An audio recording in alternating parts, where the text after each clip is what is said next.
Praneeth group వారి group park Spanish model triplex Vilas Dundigal Gagillapur. మరిన్ని వివరాలకి ఈ కింద నంబర్ని సంప్రదించండి. ఈరోజు భారతీయ విద్యాభవన్ మన రాజమండ్రిలో ఈరోజు పిల్లలు రేపటి నుంచి వాళ్లకు సమ్మర్ వెకేషన్ స్టార్ట్ అవుతోంది. కాబట్టి ఈ సందర్భంగా పిల్లలు వారు ఈ ఒక సంవత్సరంలో సాధించిన విజయాలు, వాళ్ళ వేసవి సెలవుల్లో వాళ్ళ సమయాన్ని ఏ విధంగా గడపాలి అన్న దాని గురించి వారికి చెప్పడం జరిగింది.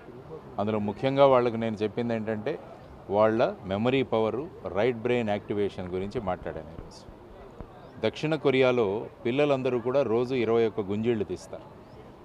దాని గురించి వీళ్ళకి చెప్పడం జరిగింది. మనం వినాయక చవితి రోజు 3 గుంజీళ్లు తీసి వదిలేస్తాం, కానీ సౌత్ కొరియాలో పిల్లలందరూ కూడా 21 గుంజీలు తీస్తారు. కాబట్టి వాళ్ళ మెమరీ పవర్ అద్భుతంగా ఉంటుంది. తర్వాత 100 నుంచి 1కి కౌంట్ చేయడం, ఆ తర్వాత రోజు ఒక సుడోకు సాల్వ్ చేయడం, తర్వాత మన న్యూస్ పేపర్లో వస్తుంటాయి 2 పిక్చర్లు ఇచ్చి అందులో తేడాలు గమనించండి అని, అవి చేయడం. ఆ తర్వాత ఈ సెలవుల్లో ఒక 2-3 దేశభక్తి గీతాలు నేర్చుకోవడం, గొప్ప వ్యక్తుల యొక్క చరిత్రలు, జీవిత చరిత్రలు చదవడం. సో ఈ విధంగా వారికి కొన్ని లక్ష్యాలు ఇవ్వడం జరిగింది. ఆ తర్వాత పిల్లలు ఏ విధంగా వాళ్ళ చుట్టూ పెరుగుతున్న కలుపు మొక్కలు ఏంటి అని వాళ్ళ దగ్గర నుంచే సమాచారం సేకరించి వాటన్నిటి నుంచి మనం దూరంగా ఉండాలి. చాలా చక్కగా చెప్పారు పిల్లలు. ఈ బెట్టింగ్ యాప్స్ అని, తర్వాత వచ్చేసి సోషల్ మీడియా అని, ఆ తర్వాత వచ్చేసి వీడియో గేమ్స్, ఇలాంటివన్నీ కూడా మా గ్రోత్కి, మా పెరుగుదలకి అవి అడ్డం వస్తున్నాయి. కాబట్టి వీటన్నిటిని మేము పక్కకు పెట్టాలని సుమారుగా పిల్లలు ఒక 30 విషయాలు చెప్పారు. కాబట్టి ఈ 30 విషయాలని పిల్లలకు ఇవ్వబోతున్నాం. ఆ తర్వాత వాళ్ళు వేసవిలో చేయాల్సిన ఏమేం చేయాలన్నది కూడా వారికి చెప్పబోతున్నాం.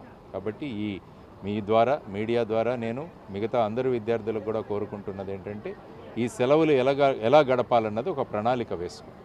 ఎక్కడికైనా బయటికి వెళ్ళినప్పుడు ఏం చూడాలి, దాని నుంచి ఏం గమనించాలి, ఆ తర్వాత మనం ఇంట్లో ఉండగా ఏ విధంగా మన దినచర్య ఉండాలి, ఇవన్నీ కూడా వాళ్లకు చెప్పడం జరిగింది. కాబట్టి మన భారతీయ విద్యాభవన్ రాజమహేంద్రవరం కేంద్రంలో ఉన్న పిల్లలు వారు చక్కగా ఎదగాలి. వాళ్ళకు 3 లక్ష్యాలు చెబుతూ ఉంటాను నేను, అది కూడా చెప్పి మన అమ్మా నాన్నలు మనల్ని చూసి గర్వపడాలి, మనం చదువుకున్న స్కూల్కి మనం ముఖ్య అతిథులుగా వెళ్ళాలి, మన సంతకాలు ఆటోగ్రాఫులుగా మార్చుకోవాలన్న 3 లక్ష్యాలు కూడా వాళ్ళకి ఇవ్వడం జరిగింది. పిల్లల్లో చక్కని సృజనాత్మక శక్తి ఉంది, కొత్తగా ఆలోచించే తత్వం ఉంది. అందువల్ల తల్లిదండ్రులు వారికి ప్రోత్సాహం ఇస్తూ కనుక చేయగలిగితే బ్రహ్మాండమైన సైంటిస్టులుగాను, కొత్త విషయాలు కనిపెట్టేవారుగాను మన పిల్లలు తయారవుతారు.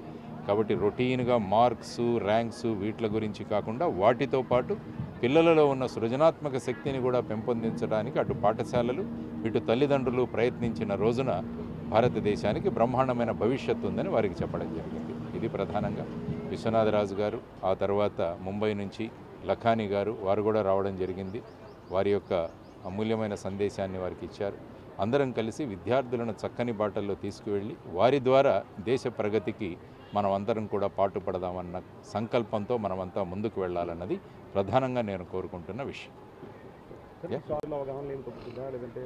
సాధారణంగా ఏమైందంటే కోవిడ్ తర్వాత ఈ ఆన్లైన్ క్లాసెస్ అని చెప్పి అనేక మంది పిల్లలు ఈ మొబైల్ ఫోన్కి అలవాటు పడిపోయారు.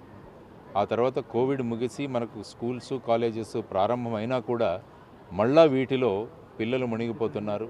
దాంతో పిల్లలు ఎప్పుడు కూడా కొత్త విషయాలు ఏదో నేర్చుకోవడానికి ప్రయత్నిస్తుంటారు. వారి యొక్క బలహీనతను గుర్తించి ఈ బెట్టింగ్ అప్లికేషన్స్ అన్నవి ఫోన్లలో ఇంట్రడ్యూస్ చేసి చాలామంది యువతరం, ముఖ్యంగా ఇంటర్మీడియట్ ఇలా చదువుకుంటున్న పిల్లలు మేము త్వరగా డబ్బులు సంపాదించవచ్చు కదా అని ఎవరి మాట వినకుండా వాళ్ళు గోప్యంగా, సీక్రెట్గా ఈ విధంగా బెట్టింగ్ అప్లికేషన్స్లో పాల్గొని అనేక డబ్బులు పోగొట్టుకొని ఆత్మహత్యలు చేసుకునే దిశగా కూడా వెళుతున్న సంఘటనలు మనం చూస్తున్నాం.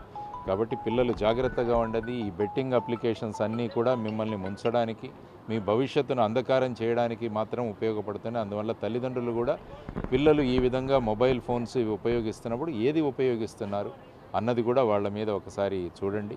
ఆ తర్వాత ఇటువంటి వాట్లను మొబైల్ ఫోన్లో ఉండకుండా కూడా చేసేదానికి అప్లికేషన్స్ ఉన్నాయి, సాఫ్ట్వేర్ ఉంది, అవి కూడా మీ మొబైల్లో వేయడానికి ప్రయత్నించండి. ఎందుకంటే పిల్లలు బ్రహ్మాండమైన భవిష్యత్తును వారికి ఇవ్వాలన్నది మన అందరి ఉద్దేశం. ఆ దిశగా మనం పిల్లలకు తీసుకువెళదామన్నది నేను కోరుకుంటున్న ప్రధానమైన అంశం. మరిన్ని వీడియోస్ కోసం ఛానల్ ని సబ్స్క్రైబ్ చేయండి. లేటెస్ట్ అప్డేట్స్ కోసం వాట్సాప్ ఛానల్ ని ఫాలో అవ్వండి. ఆ లింక్ డిస్క్రిప్షన్ లో ఉంది.